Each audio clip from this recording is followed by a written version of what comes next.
Tiga. Assalamualaikum warahmatullahi wabarakatuh.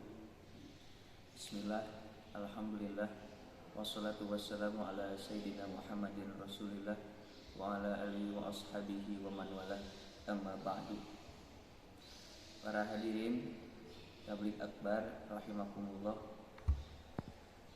Alhamdulillah wa syukur ala ni'amillah, pada kesempatan kali ini kita bisa berkumpul di tempat dan waktu yang insyaallah Allah muliakan dan Allah berkahi, amin ya rabbal alamin. Ini merupakan suatu nikmat yang besar bagi kita semua, karena tidak sedikit teman kita, bahkan orang tua kita yang tidak bisa hadir dalam kesempatan kali ini karena beberapa faktor ataupun alasan, karena minimnya waktu atau kesempatan yang sempit. Mereka sibuk ataupun mereka itu terbaring, terbujur kaku di rumah sakit, di atas kasur mereka, karena mereka itu sedang diuji oleh Allah Subhanahu wa taala. Dan kita harus sadari bahwa ini adalah suatu nikmat yang Allah karuniakan kepada kita.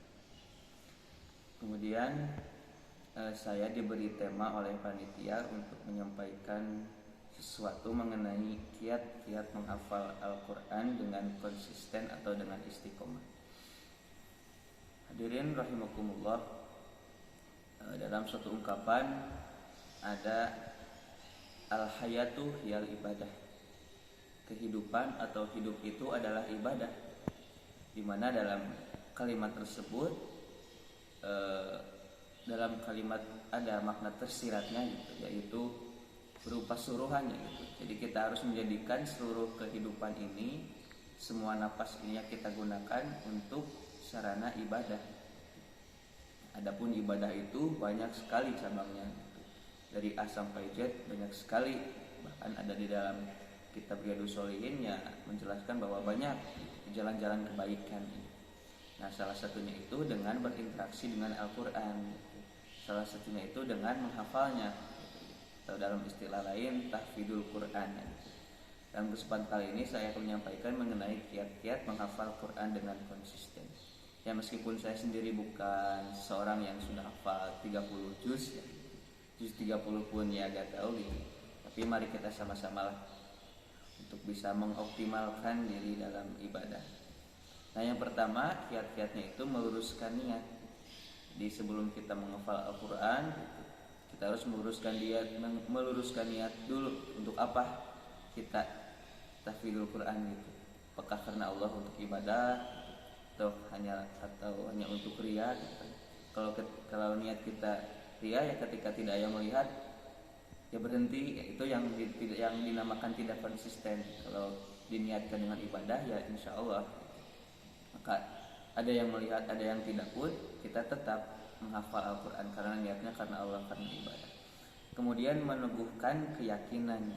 Setelah tadi meluruskan niat, kita meneguhkan keyakinan gitu, bahwa kita itu bisa hafal Al-Quran gitu. Kalau pemikiran kita, paradigma kita sulit gitu menghafal Al-Qurannya, sulit ke depannya gitu. Karena kan sangkaan Allah itu ya tergantung sangkaan kita. Kemudian yang selanjutnya meminta doa kepada orang tua dan guru, karena memang kan ridho Allah itu ada di dalam ridho orang tua, begitupun guru sama. Kemudian mengakrabkan diri dengan Al-Quran gitu. Jadi itu sering berinteraksi dengan Al-Quran gitu.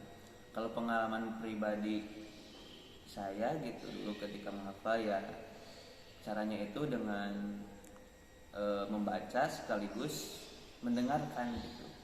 Visual dan audionya itu maju gitu. Ketika kita masih muda ya yang lebih dikedepankan itu ya audio gitu. Nah, seperti kita membunyikan MP3 misalnya, salah satu Syekh Syamsi Rashid misalnya, itu lebih cepat yang saya rasakan gitu dalam menghafal Al-Quran. Kemudian membaca berulang kali, itu kan otomatis mengakrabkan diri dengan Al-Quran.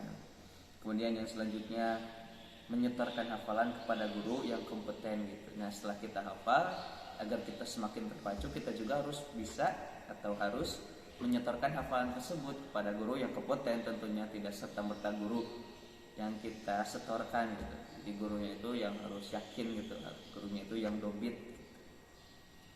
Kemudian membuat jadwal menghafal gitu juga kan, supaya kita tidak terpararugu lah gitu.